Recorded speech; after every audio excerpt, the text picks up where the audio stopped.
Perfect. So, Facebook and Instagram are going. Let's make sure I go live on YouTube too. What's going on, everybody? So, this is not going to be lacrosse oriented. This is actually going to be more life oriented. And let's wave to some people.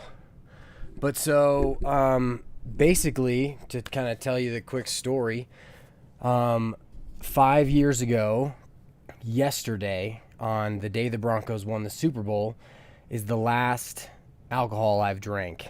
So this marks 5 years of no booze. And so I'm just basically going to kind of talk through a bunch of kind of my thoughts on it and kind of like where I was in other years, because I haven't really done a post on it in other years.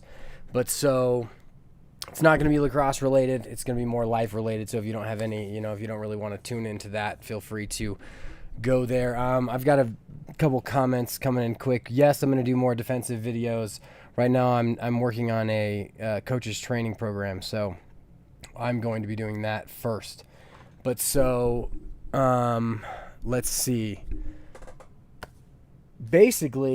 I'm basically just going to kind of tell my story. It'll probably take 5-10 minutes, and then I'm going to bounce off. So if you got 5-10 minutes, you want to hear me kind of talk about my experience with alcohol in general and why I quit drinking. I know there's a lot of people who kind of have a relationship with alcohol that can be good or bad, and I'm just going to kind of share mine and kind of show the other side of life outside of lacrosse. Like, lacrosse is easy. Lacrosse is really, really easy. What's not really easy all the time is, self-control and really being in command of who you are and what you're trying to do. So I'm basically just going to talk through my experiences of some of that stuff and then let everybody get back in with their Monday. I'm trying to see. It doesn't look like my stream is looking very good on YouTube, but we'll just roll ahead anyway. So first things first, I'll just tell the story of the day. Well, I'll kind of tell you kind of why I decided that I needed to quit drinking. So I didn't go to AA. I didn't do any of that. Basically, I had been trying to just have 30 days sober. So I started drinking when I was, I want to say 21, 20. I wasn't really a big drinker in high school. I basically started drinking once I hit college, but after I started, there was never a period where I stopped for more than a week, 2 weeks, things like that, right? And so the interesting thing about alcohol is that it's kind of ingrained in our society where you anticipate so early that it never really occurred to me that I might not want to be doing it, because it was just a part of what growing up was, right? Like, once you hit 21, you're allowed to drink, so you drink. And of course you have the factors of, it kind of making you lively at parties. I mean, and I was a complete idiot. Like, I am I'll get into kind of more of how it made me feel a little bit later, but,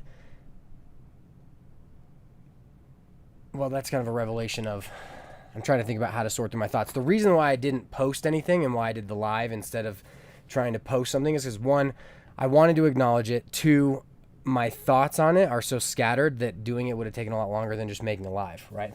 But why I was drinking versus why I wouldn't. And so once that kind of dawned on me, I had tried a few times to say, all right, I'm going to stop drinking for 30 days. And it never worked. And so it never worked. And then 5 years ago, on the day the Broncos won the Super Bowl, I went to our usual Super Bowl party, got drunk and woke up the next day and was just like, all right, that's it. I feel like crap. I want to give myself 30 days to not drink. And so here is my biggest thing that helped me. I didn't tell a soul. I had had talks with, with Wendy, and we, about, I think I'm going to give myself 30 days. But anytime I had the talk of it, there was this pressure of other people that I hated. I couldn't stand, and we frequented bars, we frequented, all of those things. And when I quit, I didn't tell anyone. we went to the bar anyway, and I just kind of got to say, no, I really don't feel like it. And that was how it went. And no one looked at me weird. No one said anything. There was never any, like, problem or any issues with kind of what that was. So 1 second. Sorry, I don't mean to be skipping around, but I need to reset YouTube real quick because it should be working, but it's not going very well there, and it usually does. So we're going to try and make that work. So I'd been considering stopping drinking for quite a while, right? That's kind of the first thing that you should know. And every time I tried, I didn't feel like I got a little bit, like I did less. It was actually the tries that really kind of helped me to commit in the end, because the thing that really got me was the pressure, the inherent pressure that I put on myself through the eyes of other people. And I think that's an important topic to discuss, because it's very rarely your own perception that's going to make you do something that you don't want to be doing. And for me, there was definitely that pressure of whenever we would go somewhere, there would be that inherent idea of, I don't want to let this person down or that person down, and now there's pressure behind it. But you know what? If I just have that first drink, now there's no pressure, right? Failure is safe. Failure is easy. Failure is not something that's worrisome. But so once I quit and I didn't tell anyone, there was no fear of failure. And then about 5 days into it, Wendy's like, you haven't drank in like 5 days. And I was like, I know. And that was kind of the end of it. There was no other aspect of what that was. And then a little bit further, it was like, it's been like 2 weeks.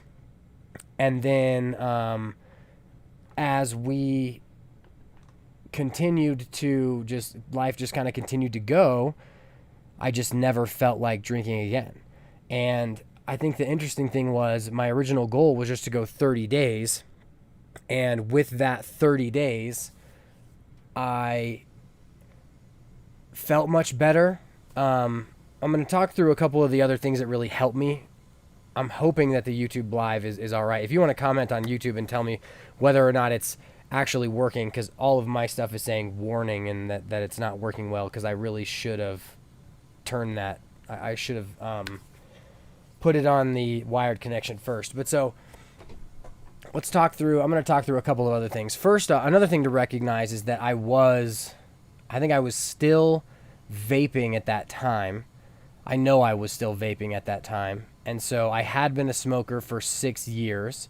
And I'm going to talk through some of the other aspects of addiction that kind of dawned on me as I kind of gained consciousness at 25, because I don't think, I don't think that it's a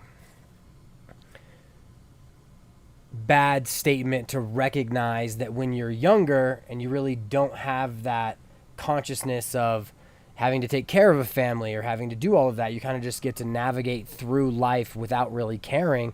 And it allows you to be, you can get drunk and you can wake up at 10 a.m. and it doesn't matter. Like I haven't woken up after 6 a.m. since Hadley was born. And when Hadley was born, I woke up at 6 a.m. and it's just been 6 a.m. for forever. But now I woke up before it because she wakes up before it. And that's my duties as a father in the morning.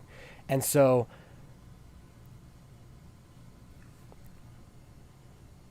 the first thing I'm going to mention on the idea of addiction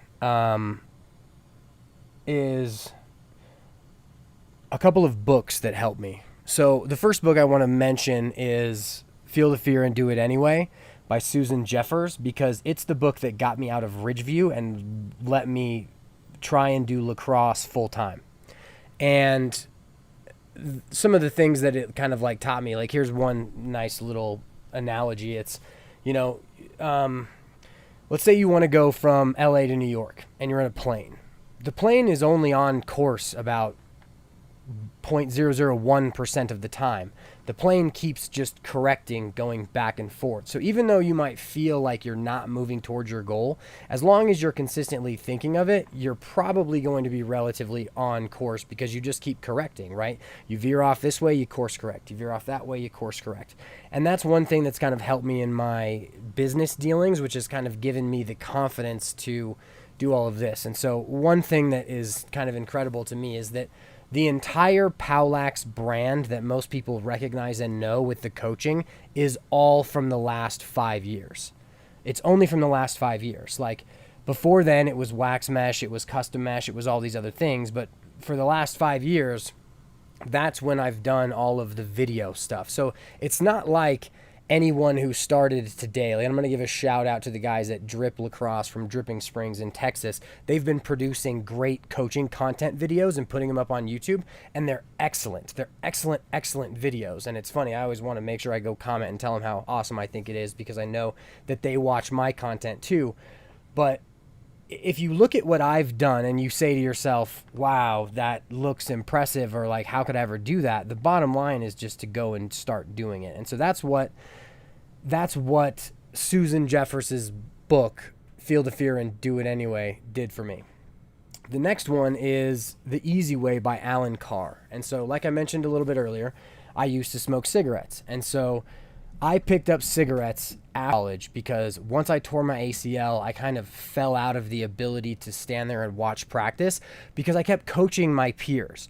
And so basically, as I kept coaching them, the coaches came to me and they said, look, like I know you're trying to help. I get that you're trying to help, but that's not your place right now, right? And I was only a sophomore, and so it was definitely something where I felt out of place because the coaches told me I was out of place, and then I just stopped going.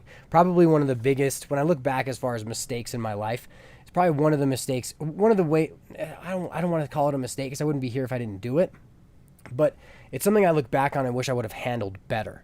Like, I remember they ended a game and we went into the locker room and I told everyone I was going to transfer, I was going to transfer, and it was like this whole thing, and then I just stopped going, and I ended up on a field with a bunch of other people that smoked cigarettes at Goucher College and who did hookah and all of that, and I kind of fell into that. And the insidious thing about cigarettes, and this is the thing I'll take from that book more than anything, is the fact that when you take your first drag of a cigarette, your mind tells you, God, that's disgusting. I could never do that for life. I could never do that as a thing. Cigarettes are gross. This is nasty. And it makes you take the next one. Because if you're not scared of taking that next drag because you think it's disgusting, then the nicotine locks it in you. And that's the thing about it, is you feel comfortable because it's nasty. And now with all of the vaping and stuff, it's even worse because now it even tastes good. And that nicotine addiction, it'll totally hit you. But the thing about it for me, and the way I'm going to kind of translate that into the idea of booze, is that booze it was never presented in a way where I should really evaluate it. The best way I could say I should evaluate it, and the thing that I think back to now, is I think back to my friend Brian Taylor in high school, and his mom went to AA, and Jill is a great person. If Jill sees this, love you, miss you, hope you're doing very well. Same with Brian. I haven't really connected with him in a while. But I remember, her going through her struggles and then meeting this really awesome guy, I forget his name, but I remember all of that happening, and it didn't really hit my brain that it would be something that I would need to evaluate. And so then once I started drinking, like I mentioned before, I never really thought about it and then thought about whether I wanted to drink. It was just something that happened, and I just kept doing it. And so when I hit, how old am I now? I'm 33 now, about to be 34. So when I hit 25, 26, I had this group of friends that I would go party with up in Golden and Boulder all of the time. And so I lived down in Aurora, and I would drive up to Boulder and Golden, and, we would kind of just get housed. And then I remember the weekend where one of my buddies just didn't really come back and get drunk with us again. And, we'd play Wii, we'd have a blast, and it would just be us taking shots and just kind of getting hammered. And then the dawning of, you're going to have to make your life something, happened, you know, and I was a college graduate. I had done everything people had told me had expected me to do. But at that point in time, I had a safe job in being a youth corrections counselor at a youth corrections facility. You know, I wasn't drinking every single day, but when the weekends came, it was basically uncontrolled binge drinking for all of that. And so then once one of my friends stopped coming, you know, I didn't recognize it then, but eventually I kind of started thinking, okay, I'm not sure that this is exactly what I want to do. And I kind of stopped going up to Golden. I stopped going up to Boulder and having that be a part of my life. Now, I didn't quit drinking at that point. I don't even think I really necessarily slowed down. I just kind of started thinking about what I wanted my life to be like back down here. And as I began to do that, it was when I decided I wanted to do POWLAX. It was when I wanted, like, POWLAX was already a thing. It was a training program up in Boulder, but it was when I decided I'd like to dedicate my life to lacrosse, and I read that book by Susan Jeffers, and I quit, right? But so flash forward 5 or 6 years, I was hanging out at Fanoogies all the time. You know, it was kind of just where I met people and did this and that. And I'd say if you categorized my week, excuse me, you'd go to King Soopers to buy your food. Always a liquor store in every parking lot you go into, so it's never hard to just walk in and buy booze, right? It was always there. That was another thing, another kind of quick story I'll tell. I went camping with my buddies from Goucher, Alex and Nick, and when I went, I think Nicky, I think he either hid or threw away my rolled cigarettes for the weekend. And I then was stranded for 3 days without cigarettes. And I didn't feel like I really needed them. It was crazy. I might have been a little more irritable, but we also had a keg of Hefeweizen there too. But, you know, and it was a lot of fun. I was hanging out with friends. It was a great time. And I didn't miss it as much as I thought I was going to miss it.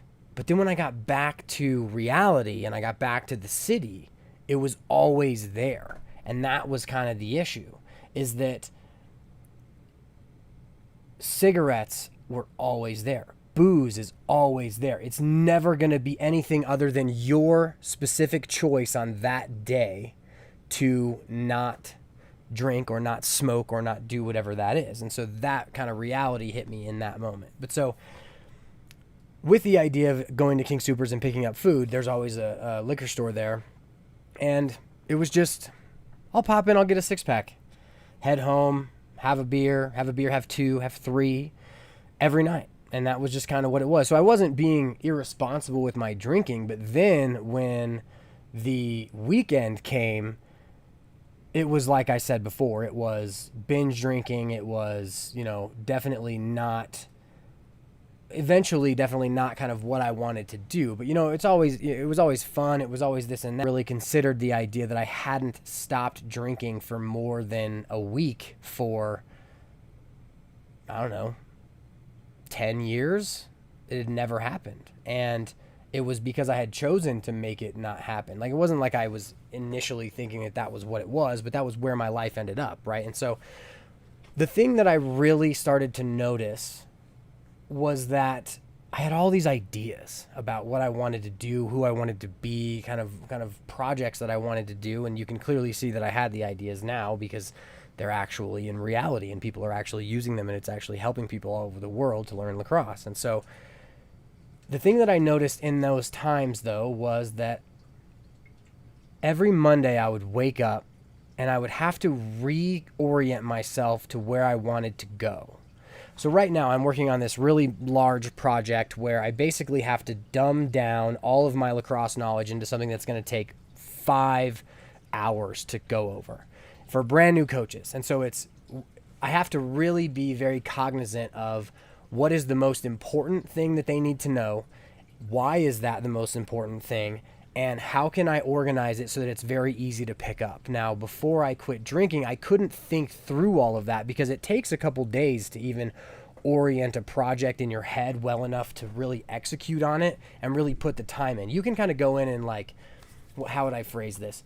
You can go want, but really having that firm understanding of exactly what you're doing allows work to go faster. But so back when I was drinking, because it was so constant and then like big dumps into it, I ended up having to recalibrate myself every day as I began work, and it just took too much time. And so that was one of the reasons why I wanted to not be drinking anymore. And so my brothers and I are a part of we're kind of getting off topic here. That was kind of why I wanted to. I had set my goal of not drinking for 30 days a few times.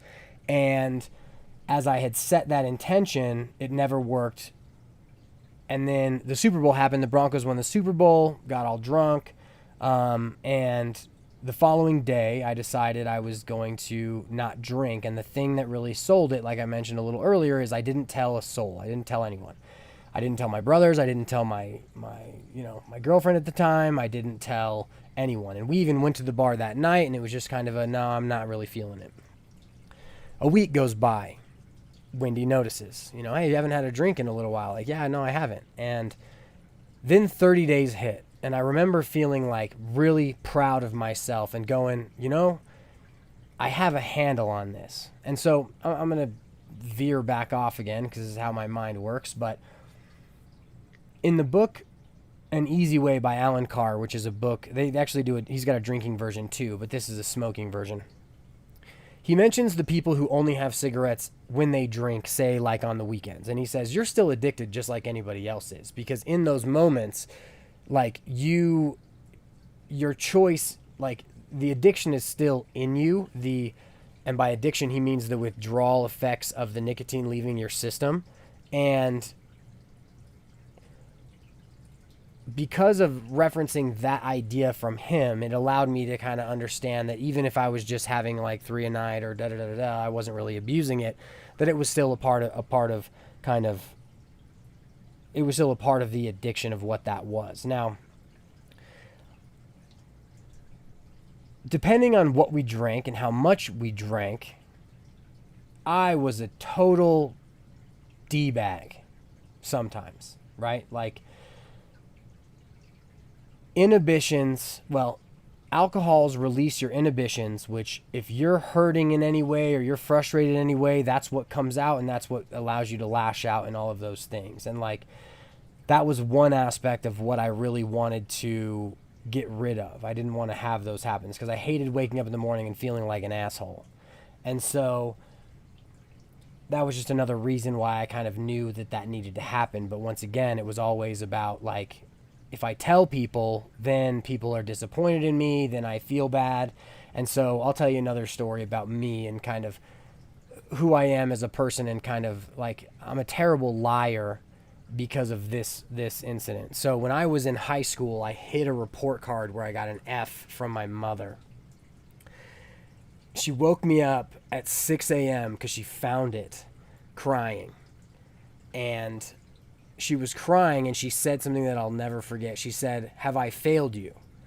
As if she was the one who had failed me. Oh, it still brings tears to my eyes.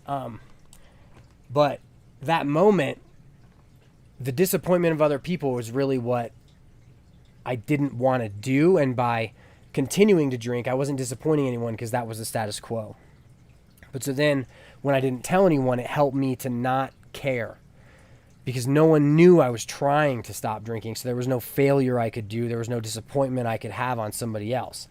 And so, a week goes by, a month goes by, the summer came, and we went to Steamboat with all of the Predators, everybody. And we were up, in the suite hotel in Steamboat. And, the other guys had some beers, and it was funny because I was like, oh man, I really want to enjoy this time. I want to have fun with everybody. And they were very supportive of me continuing to not drink as I had told them. So that was just a very cool thing. And I really respect Adam, Jamie, Unk, and Austin for that. So, after 4 months of not drinking, it became just that choice of like, I don't really want to drink anymore. And it wasn't, I guess that had been the choice from the day I quit, but it was like now I look at it and there are times when I'm like, that looks like a good beer, like that looks like it tastes good. Or like I've never had a seltzer. So everyone who's doing, what are they all called? There's Truly, there's all kinds of other new like hard seltzers. I've never had one of those because they weren't out before I quit drinking. And so it's funny, I look at them and I'm like, oh, I bet that tastes really good. But since I've never had one, it's, there's that inkling of like, oh, maybe I'd try it. But now I'm at the point where, when people ask, like, are you going to have a shot when your son is born? And I'm like, oh, that's a good point. Are you going to have a shot when you get a good point? Oh, you're going to have a shot when your daughter is born. Another good point. No. Not a chance. Anytime I feel the need to drink is when I'm in pain, for the most part, is what I've found. It's always something where I want to dull part of what's going on. It's never a part of, man, I think that's going to be really, really fun. Or I get the idea of celebrating, because celebrating is the part that has been pushed on everyone so much in all of their time. Everything, like look at last night's Super Bowl commercials.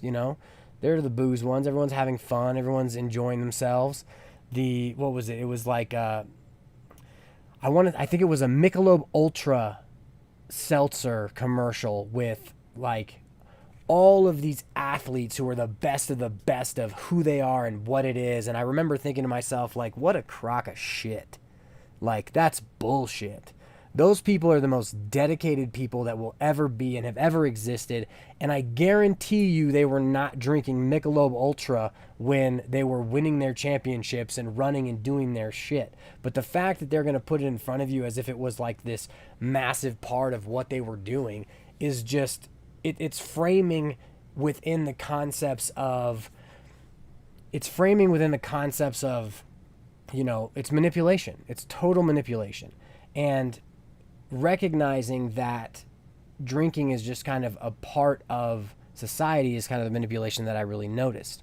And so I guess that's really the most of my thoughts. Like, I don't need congratulations. I don't need any of that. I was never, it's interesting that now I look at it and I'm like, it really is the moments where I'm like, man, having a drink just to kind of let that pain flow out a little bit is like really the only time when I think about it anymore. And the funny thing is that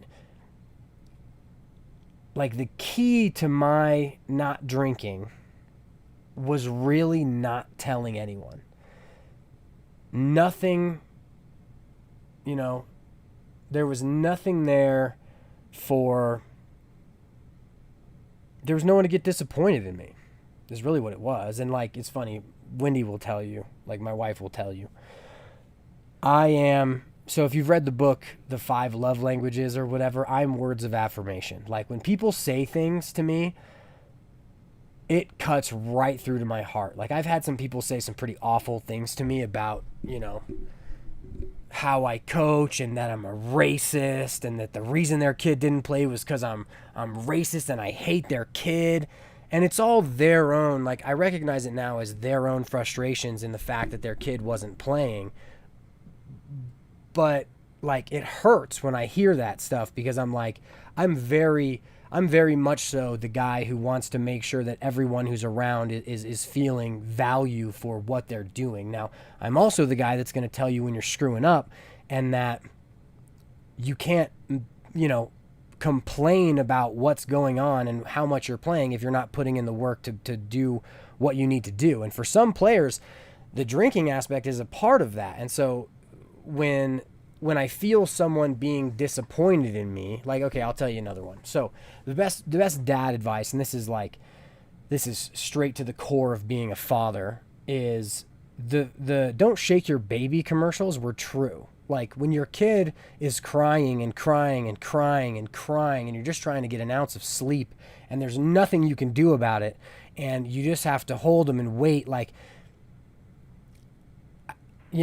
as far as I'm concerned, that's something that was very difficult for me to acknowledge, and just to allow myself to put the crying baby down and walk somewhere where I could allow my frustrations to go away, right? And so the way I kind of wrap that all up together is that in those moments of, frustration and hurt and anxiety, like, it's hard to see. Now I totally lost it. I had a whole like method of like trying to get back to the main story there, and it totally just vanished in me. And so let's see, I guess we should probably bring it all together now. I think I've been on for way longer than I thought. It's just half an hour, which I was going to try and do 5 to 10 minutes, which seems like it was just not going to happen. Oh, okay. So disappointment, feeling like people are disappointed in you, right? When I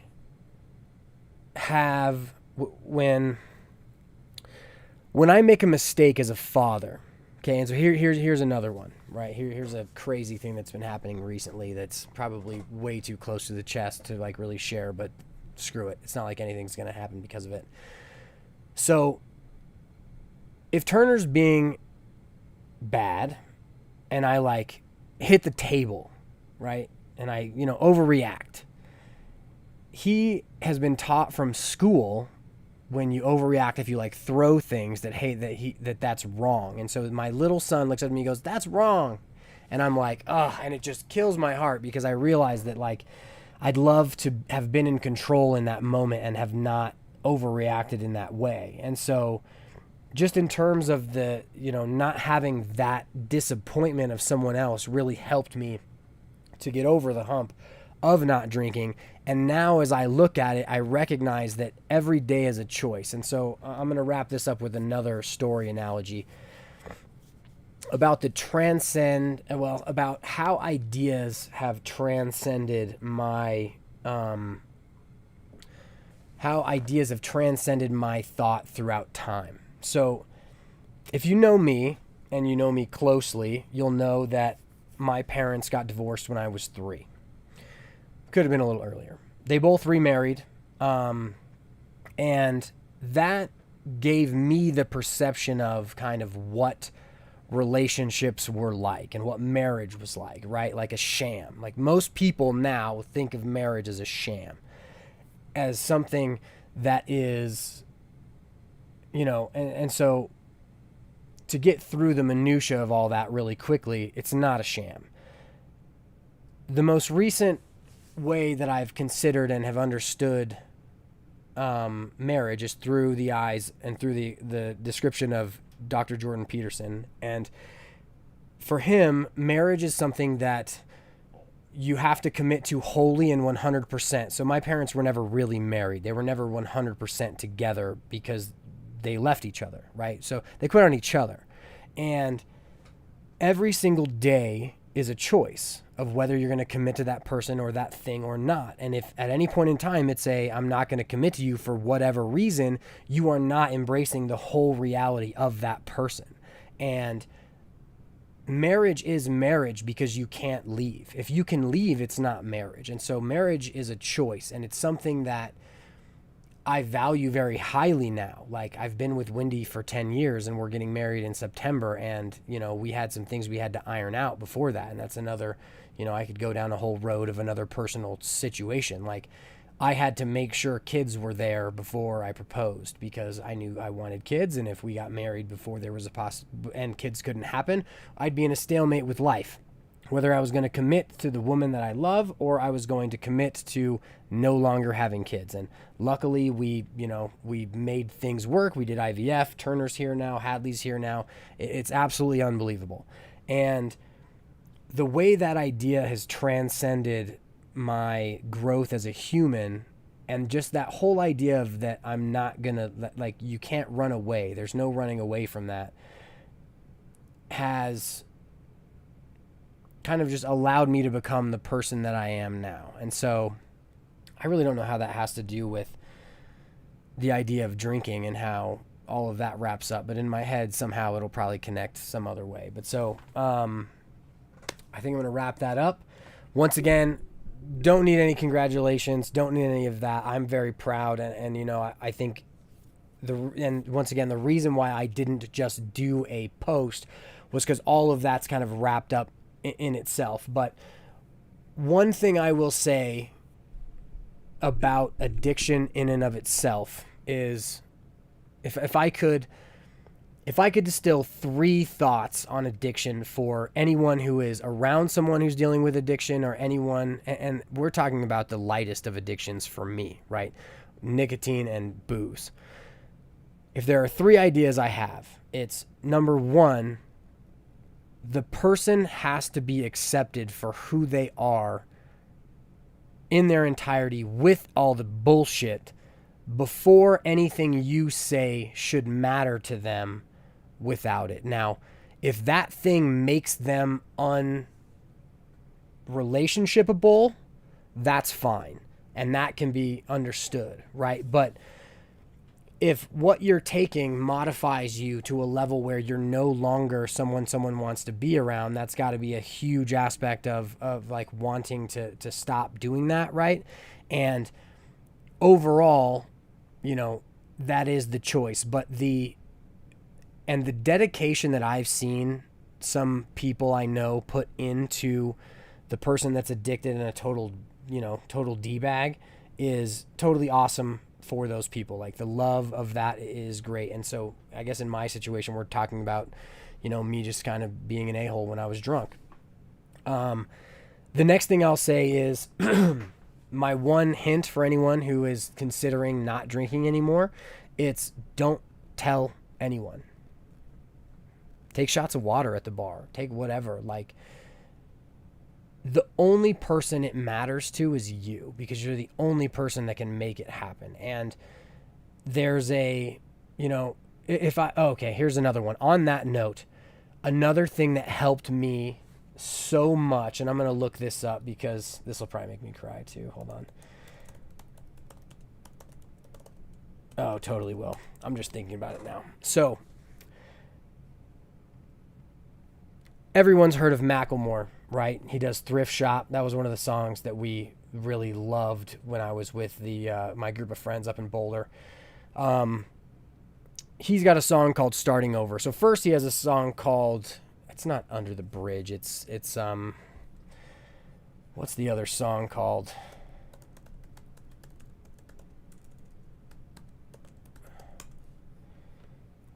Other Side. So it's Other Side, and it's a dub over of the Other Side by Red Hot Chili Peppers. And Other Side is a song about all of the artists ODing on, oxys and syrup and all of these other things, and how everyone plays it up like it's such this awesome, awesome thing. And so he wrote this song called Other Side when he got sober. And he says he carries a date, 010808 or something like that. And his song has helped so many people get sober and stay sober, right? And he has this other song that really helped me to stop drinking, which was Starting Over. And in the song, he outlines that he was sober for 3 years. And he says, I had 3 years, and then he had two drinks of the syrup or whatever, the cognac or whatever he had. And he's like, just so upset at himself for getting back off the wagon, if you want to put it like that, but for having a drink after having been sober. And so in his song, this is something that helped me a lot because it allowed me to kind of see myself through the eyes of the elongation of my life versus who I am right now and only now. But it's totally gonna get me. So maybe I'll just play it. No. So he says, every kid that came up to me and said that I was the music they listened to when they got clean. Now look at me, a couple days sober, fighting demons.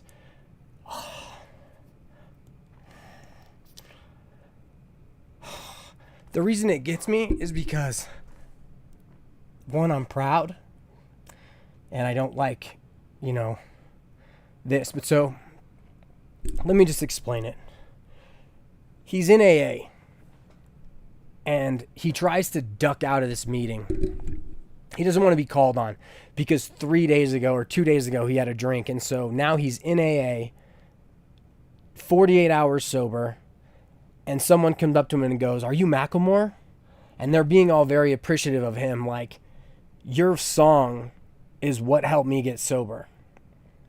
And he says, you know, he wants to tell this person that he relapsed, but he can't, because this person is looking up to him like he's this god, like he's this person who,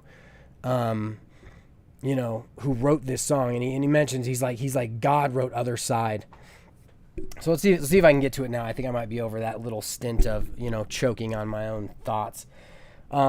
So he says, a couple days sober, fighting demons. Back of that meeting on the east side, shaking, tweaking, hoping they don't see it. Hope that no one is looking. That no one recognizes that failure under that hoodie. That's why not telling anyone helped me. Because no one could consider me a failure if they didn't know I was trying to stop drinking.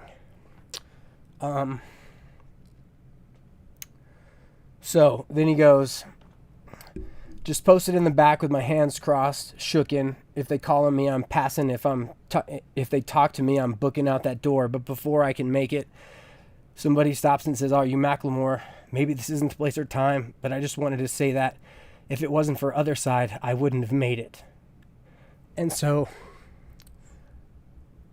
for me,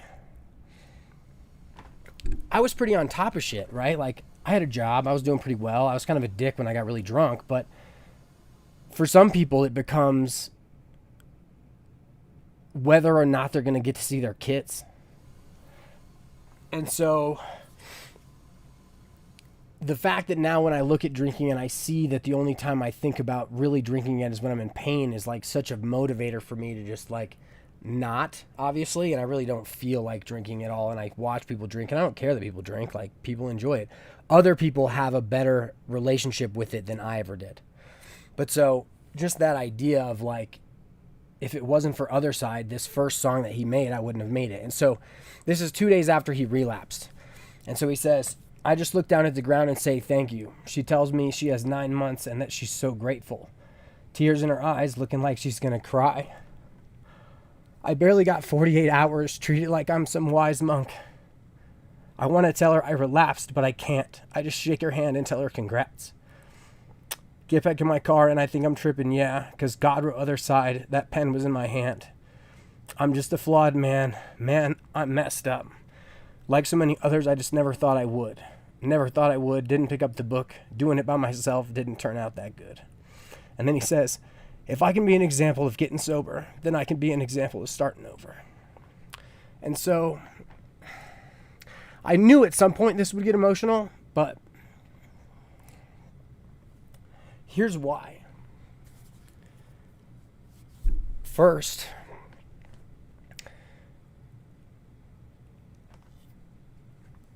the vulnerability behind all of our lives is something that should be valued more often. And there's this group on TikTok. He just made it. It's like a dad's group, and they talk about dads who are trying to, you know, see their kids but can't. And I just think that that's another one of these where it's kind of like, you know, recognizing your own vulnerability and embracing it enough to allow yourself to see through it and make the right decision is such an awesome thing. But so when he says, if I can be an example of getting sober, then I can be an example of starting over, allowed me, and just this whole idea of like him being in pain in that moment allowed me to see and to recognize that even if I did fail, there was still that next day, right? And so Other Side, the first song that he made, was also such a huge thing because he's talking about these guys who, one of them is that he was, you know, sitting there watching TV, had his drinks or whatever, and then he just didn't wake up. So his girlfriend gets home, shakes him, and then he never woke up, right? Just, you know, died and whatnot. But so I think that's you know, tragic and everything, but the the reason I brought him up was because it was one of the songs I listened to when I had tried and tried again, just have 30 days not drinking. And, you know, each time I tried, I felt I got closer. Each time I tried, I felt I got closer. And, you know, if I could, and as I wrap this whole thing up, what I'll just kind of end with is the three things that helped me were, first, no one was there to get disappointed in me. No one but me. And that helped me a lot because I didn't feel the eyes of others looking at me, wondering if that was the day I was going to fail, because I didn't tell anyone. The second thing was that every time I had tried and failed was a good time to have tried and failed. And I think that one of the things they say in the Alan Carr book is that, which is the easy way to quit smoking, is that each time you try to quit, you get closer, and it does help you because you consistently try and you put it in your head again and all that stuff. Then the final thing I'll say is the thing I value most now, and I didn't get into this earlier, so this is actually something new, is the control that I have over emergencies, right? So if something happens to one of my brothers or my sisters or my mom or something in the middle of the night on, you know, on Super Bowl evening, I can wake up and I can drive over there with no fear. I remember driving drunk and having that fear of like, oh shit, I hope I don't get pulled over because then I'm going to fucking jail for this and that. And I've never gotten a DUI. I got a DWAI when I was in high school because, you know, that's another whole story. But I like that I have the control to go do whatever I need to do and not illegally for this or that or whatever. And I think that has been one of the really driving factors in maintaining and kind of, you know, staying sober and doing that. But so, let's see. I think the last bit that I kind of just had in my head was that now, as I look back on it, and, you know, I didn't do my 1 year post, didn't do a 2 year post, didn't do a 3 year post, didn't do a 4 year post. I remember at 2 years being like, oh, I'm pretty good. Maybe I'll have a beer now. and, you know, it crosses my mind still, but I, you know, and maybe I will have a drink someday. I really don't know, but I'm sure I'll have a much better relationship with it now that, you know, now that I've had 5 years after starting drinking of not drinking. But so the final thought is that it was always, Ryan, which aspect, if you don't mind me asking, is that now it always seems to be the times when I'm upset that I'd want to drink again. But so things that help me: don't tell anybody, let it be your own thing. These two Macklemore songs really crushed it for me. They really bring out the emotion and what it kind of meant to me and to all of this. And then, you know, keep trying. I think that there is this unwritten rule that in order to celebrate, you have to have this drinking and these drinks. And, you know, it has kind of sabotaged some people that I know because out of randomness, awesome, being able to help people. So that was Ryan. He just said he hadn't thought of that aspect of being able to help people at any point.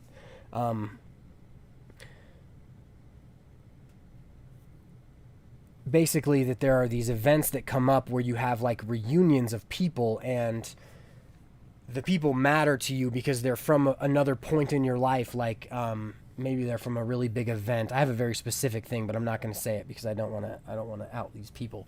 But that event, I was like, we got to celebrate. You know, I haven't seen this person in forever. Let's drink. And it's like, you haven't drank for, you know, maybe it's 40 days. And that's the thing, is that it's just that choice. And another thing that's kind of funny is I only ran into one person who was like, no, we have to take a shot. You have to take a shot with me. Why are you at a bar if you're not going to take a shot? And that guy was, you know, just a drunk asshole. And if you don't look at him like you just got to look at him like he is what he is. It's just a drunk asshole. And so, you know, I've been that guy too. Never someone who'd be like, you got to drink even though you haven't been drinking. The other thing you can do, which I never did, was you can do the 21 thing from the movie 21, where he's like, I'm going to order a seltzer water with a lime to make it look like I'm drinking. But cool. So that's my drinking story. I hope y'all enjoyed it. It's way better than writing a post. I'd probably still be editing and writing a post if I hadn't to just hopped on the live. If it helps you, cool. If not, cool. No remorse or bad feelings for people who drink. I think that if you have a good relationship with it, it's great. And I think that if you struggle with it, that it's something that you have to just want for yourself, and that,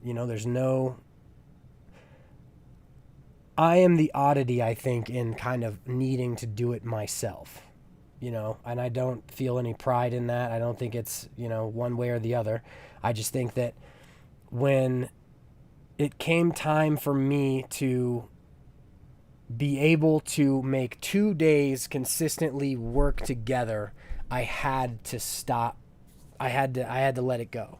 And like I mentioned, everything you know of me is, well, for the diehards, you know me back when I was making custom mesh and I was designing those, and it was funny. I used to love the idea of designing mesh because I just got to watch movies and like do all these designs and things.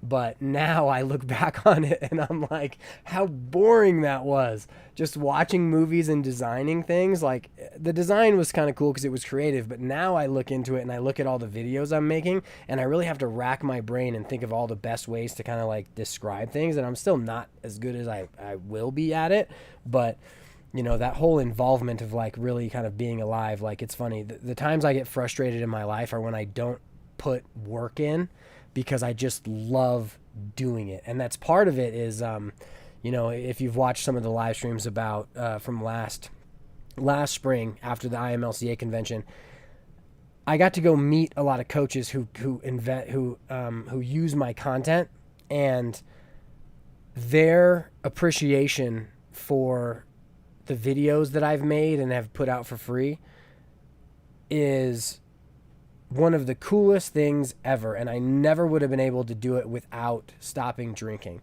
because I couldn't get my thoughts together enough each day to put, one brick on top of the other. Basically what would happen as I was drinking is I'd lay one brick pretty good, and then it would deteriorate and I would have to kind of rebuild it before I laid the next brick. And now everything's kind of happening where I'm like actually stacking stuff, and some really cool stuff is going on. Like, all of my Patreon stuff is kind of now moving to my own POWLAX site, so I don't have to go through a third party. The website looks really good. I built that all this summer. We moved, which is awesome.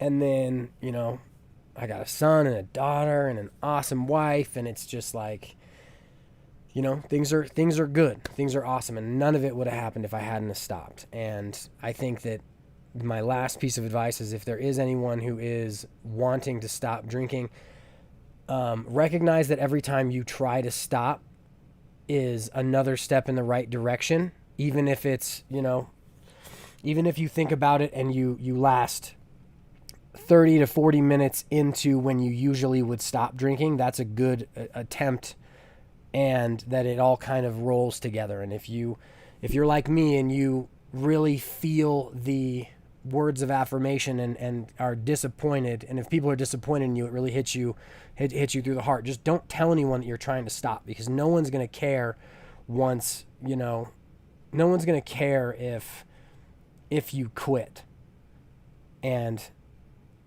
no one's going to care if you keep drinking.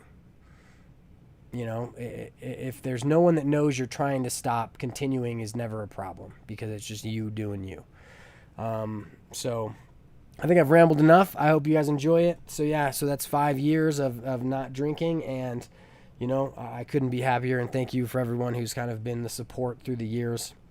My brothers, my dad, my mom, there was never really any pressure to do it from any of them, but when I told them, they were all very supportive, and it was always a very cool thing. But so if you're in that kind of situation too, and you want to hit me up and talk through it, always feel free. You know, lacrosse is my main thing. It's what I like to work in, but overall, the real aspects of life are, you know, and living well and to the best of your ability is the best thing. And I'm going to say this last part because it'll also probably lead me into something else too. But another big thing about if you want to stop and how you want to live your life is to create your schedule and your vision of life based on your own understanding of what you want to do, and then recognize that you're just a dumb human like the rest of us, and you're probably not going to do it really, really well. Even if you create this idea of what you want to do, you're probably only going to get it 5% right the first time anyway. But hey, if you get 5.5% right the next day, that's a little bit of improvement. You know, set up your day, get a routine. That's one of the things that's really helped me, is just to make sure that I design my days towards how I'd like to have a day. And right now it's really hard because, you know, it's a lot easier since I'm not drinking, but it's really hard because I really value my time as a father, and any time I spend working is time away from them. And so it's just definitely a good thing to create your own infrastructure for how you want to live your life. Don't base it on what anybody else thinks or what anyone else wants. And then just realize when you set it up, you're going to fail, and then you're going to fail again, but you can keep trying to do it right. So I'm going to let all you guys go. Thank you for watching. We've had pretty much consistently about 10 people on Instagram, 4 or 5 on YouTube. And, you know, I think we got up to like 12 on Facebook for a while. I did my personal Facebook, which I think was kind of cool because I always get more views. Okay, so Tyler just wrote something. He wrote, I know you're a Jackie fan, but if you haven't, check out his book on that discipline equals freedom. This was a great live. Cool. Thanks, Ty. I'm glad you enjoyed it. And I'll definitely check that out. And yeah, the discipline equals freedom is such a huge truth. Thanks, Mike. Good to see you, man. I hope everything's well. I keep seeing your Lower Bucks post, man. I'm excited to see you guys keep rolling. Hope everyone can get out on the field soon. And if I see you, come say what's up. If I see you, I'll say what's up. But if you see me, come interrupt me. Come say hello. Cool. Enjoy your day. Have a great week. And I'll see you guys all soon.